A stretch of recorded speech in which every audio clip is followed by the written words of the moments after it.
আসসালামু আলাইকুম। সবাইকে স্বাগতম আমার ইউটিউব চ্যানেলে। আমি সামিয়া ইসলাম বলছি। আজ আমি আপনাদের সাথে শেয়ার করতে যাচ্ছি ৩ কেজি ওজনের চকলেট বার্থডে কেক রেসিপি। সম্পূর্ণ রেসিপিতে থাকছে খুঁটিনাটি অনেক ধরনের টিপস, যা আপনাকে একটি পারফেক্ট চকলেট বার্থডে কেক তৈরি করতে অনেক সাহায্য করবে। তো আজকের রেসিপিতে আমি কিভাবে ডেকোরেশন করে সেই বিষয়েও তুলে ধরার চেষ্টা করেছি সহজ পদ্ধতিতে। অর্থাৎ চকলেট কেকটি কিভাবে তৈরি করতে হয় ওই থেকে শুরু করে কেক কিভাবে ডেকোরেশন করতে হয় ওই পর্যন্ত আমি খুব সুন্দরভাবে আপনাদেরকে বোঝানোর চেষ্টা করেছি এই ভিডিওতে। আপনি চাইলে ডেকোরেশনের পদ্ধতিটা বাদ দিয়ে নর্মালভাবে কেকটি তৈরি করেও খেতে পারেন। তো আশা করি আমার আজকের ভিডিওটি আপনাদের কাছে ভালো লাগবে এবং আপনার একটু হলেও উপকারে আসবে।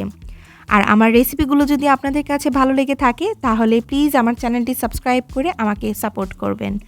আর এইরকম আরও মজার মজার রেসিপি দেখার জন্য পাশে থাকা বেল বাটনটিও বাজিয়ে দিতে পারেন। এতে করে আমি যখন আমার চ্যানেলে নতুন কোনো ভিডিও আপলোড করব তখন সবার আগে আপনার কাছে নোটিফিকেশন চলে যাবে।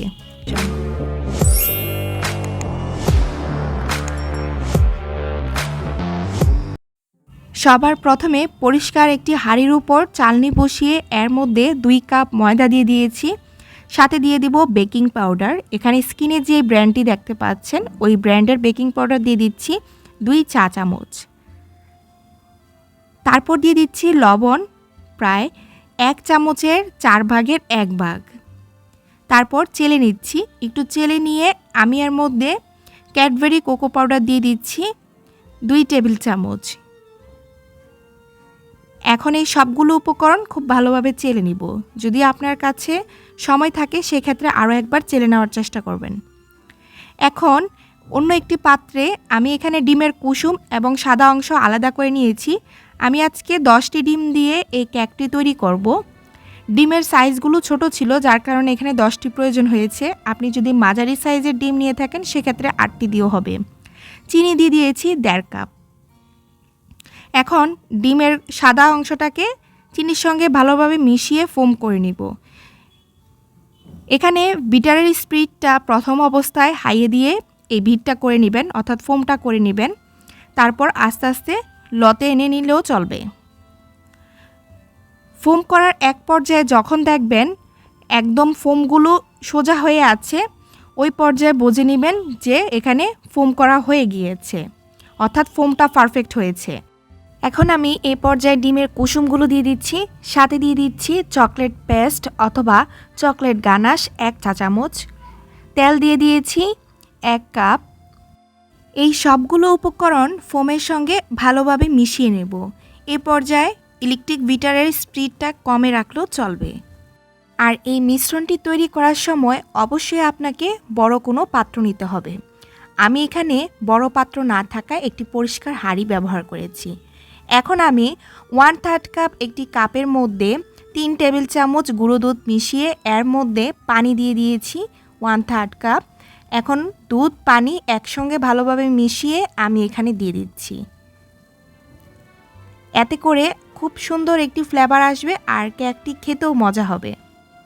আরও কিছুক্ষণ মিশিয়ে নেওয়ার পর আগে থেকে যে শুকনো উপকরণগুলো রেডি করে রেখেছিলাম ওই উপকরণগুলো আমি একসঙ্গে এখানে দিয়ে দিচ্ছি। আপনারা চাইলে অল্প অল্প করে দিয়ে তারপর ফোমের সঙ্গে মিশিয়ে নিতে পারেন, তাহলে আর দলা পেকে যাবে না। আমি এখানে একসাথে দিয়ে দিয়েছি। দিয়ে একটি প্যাচুলারের সাহায্যে নেড়ে চেড়ে এখন বিটার দিয়ে ভালোভাবে মিশিয়ে নিয়েছি। যে পাত্রে আমি কেকটি তৈরি করব, অর্থাৎ যেই মোল্ডে কেকটি তৈরি করব, ওই মোল্ডে আমি অফ ক্যামেরায় তেল ব্রাশ করে লেখালেখির কাগজ বিছিয়ে নিয়েছি। আমি এখানে একটি 14 ইঞ্চি সাইজের কেক মোল্ড ব্যবহার করেছি। এখন আমি কেক মোল্ডটাকে ওপর থেকে একটু নিচে ছেড়ে দিব, এতে করে ভিতরে যে বাবলসগুলো থাকে সেগুলো ওপরে উঠে ফেটে যাবে। কেকটা বেক হবার পর ভিতরে আর ফাঁকা থাকবে না। এই কেকটি আমি ওভেনে তৈরি করেছি 180 ডিগ্রি সেলসিয়াসে 40 মিনিটের জন্য। আপনাদের এর থেকে কম বা বেশি সময় লাগতে পারে। কেকটি অসম্ভব সফট হয়েছে, যা আপনি বাসায় তৈরি না করলে বুঝতেই পারবেন না। আমি অফ ক্যামেরায় 4টি পিস করে নিয়েছি মাঝি দিয়ে। এখন যে বোর্ডে আমি কেকটি ডেকোরেশন করব ওই বোর্ডে প্রথমে একটু ক্রিম লাগিয়ে দিয়েছি। এরপর আলাদা আলাদা করে রাখা সেই কেকের পিসগুলো এখানে এক এক করে দিয়ে ক্রিম লাগিয়ে নিচ্ছি। প্রত্যেক ধাপে ধাপে। নিশ্চয়ই ভিডিও দেখে বুঝতে পেরেছেন। ভিডিওটি বেশি লম্বা করব না, সেজন্য এখানে আমি শর্টকাটে দেখানোর চেষ্টা করছি ডেকোরেশনের পদ্ধতিটা। সর্বশেষ পর্যায়ে যখন আমি এই কেকের পিসটা দিব, দেওয়ার পর এখন সুন্দর একটি কেকের শেপ আসার জন্য আমি সাইডের বাড়তি অংশগুলো কেটে নিচ্ছি চারপাশ থেকে। এতে করে কেকটা ডেকোরেশন করার সময় এদিক সেদিক বাঁকা হয়ে থাকবে না। অবশ্যই চেষ্টা করবেন এই ট্রিকটা ফলো করার জন্য। ভিডিওটি বেশি লম্বা হয়ে যাবে, সেজন্য আমি এখানে ক্রিমটা কিভাবে তৈরি করেছি সেটা আর দেখাইনি। আমি এখানে মোকা ক্রিমটা ব্যবহার করেছি, আপনারা চাইলে চকলেট ক্রিমও ব্যবহার করতে পারেন। মোকা ক্রিম কিভাবে তৈরি করে নিতে হয় সেই রেসিপি আমার চ্যানেলে আছে, আমি উপরে আই বাটনে অথবা ডেসক্রিপশন বক্সে লিঙ্কটা দিয়ে দিব, আপনারা দেখে নিতে পারেন। তো এখানে ক্রিম লাগানো হয়ে গিয়েছে, আমি এখন ফ্রিজে রেখে দিব 1 ঘন্টার জন্য। নর্মাল ফ্রিজে 1 ঘন্টার জন্য রেখে দিয়ে অন্য একটি পাত্রে গরম পানি দিয়ে দিয়েছি, এর ওপর একটি কাচের পাত্র দিয়ে দিয়েছি। এখন আমি ডেয়ারি মিল্ক চকলেটটা এখানে ব্যবহার করব, অর্থাৎ ডেয়ারি মিল্ক যে চকলেটটা আছে ওই চকলেটটা আমি এখানে ছোট ছোট করে কেটে দিয়ে এখন লিকুইড করে নিচ্ছি।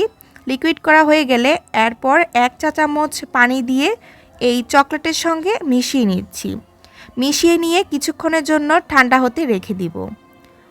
প্রায় এখানে 5-10 মিনিটের জন্য ঠান্ডা হতে রেখে দিয়ে ফ্রিজ থেকে কেকটি নামিয়ে এর ওপর সেই লিকুইড চকলেটটা দিয়ে দিচ্ছি সাইডে। খুব সুন্দর একটি ডিজাইন হয়ে যাবে।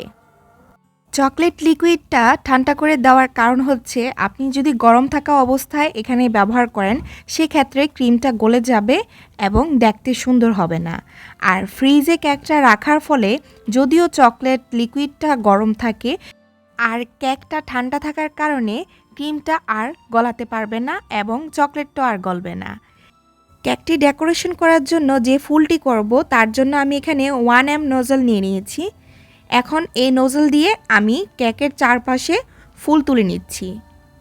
আর এখানে আপনি অবশ্যই ক্রিমটা তৈরি করার পর কিছুক্ষণের জন্য ফ্রিজে সেট হতে রেখে দিবেন, তাহলে আপনি যখন ওই ক্রিমটা দিয়ে ডেকোরেশন করবেন তাহলে খুব সুন্দর করে ফুল তুলতে পারবেন, একদম স্মুথ হবে। এই ছোটোখাটো টিপসগুলো যদি আপনি ফলো করেন সেক্ষেত্রে আপনার কেকটিও পারফেক্ট হবে, একেবারে বেকারির মতো। তো এখানে এক এক করে সবগুলো ফুল তুলে নিয়েছি। এখন আমি অফ ক্যামেরায় নিচের বর্ডারের অংশ ফুল তুলে নিয়েছি। তো এখানে প্রায় অর্ধেক ডেকোরেশন করা শেষ হয়ে গিয়েছে। এ পর্যায়ে আমি আবারও নর্মাল ফ্রিজে রেখে দিব প্রায় এখানে আধা ঘন্টা বা সারা রাতের জন্য। যেহেতু আমার হাতে সময় ছিল আর বাকি ডেকোরেশনটা চকলেটের উপর থাকবে, সেজন্য আমি সারা রাতের জন্য নর্মাল ফ্রিজে রেখে দিয়েছি। সকালবেলা এখানে আমি সিলভার কিছু সুগার বল দিয়ে ফুলের উপরে ডেকোরেশন করে নিচ্ছি।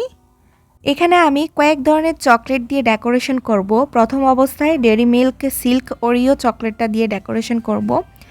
এখানে আমি একটু বড় করে ভেঙে নিচ্ছি, এটা আমি মাঝ বরাবর ডেকোরেশন করে নিব বা বসিয়ে দিব।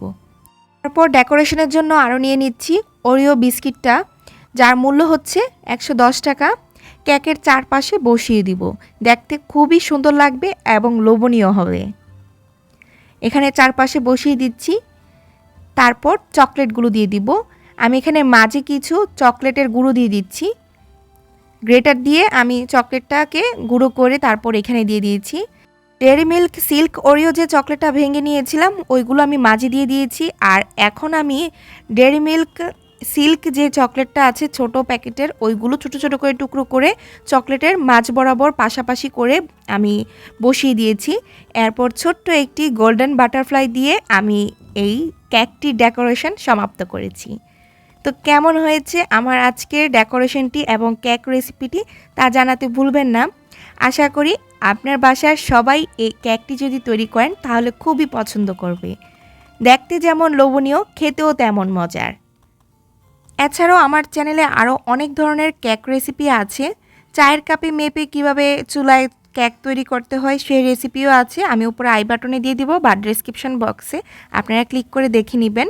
চকলেট কেকটির সঙ্গে আমি বাটারস্কচ কেকও তৈরি করেছি, সেই রেসিপিও খুব শীঘ্রই আমি আমার চ্যানেলে আপলোড করার চেষ্টা করব। তো আজকের রেসিপি এই পর্যন্তই ছিল। আল্লাহ হাফেজ।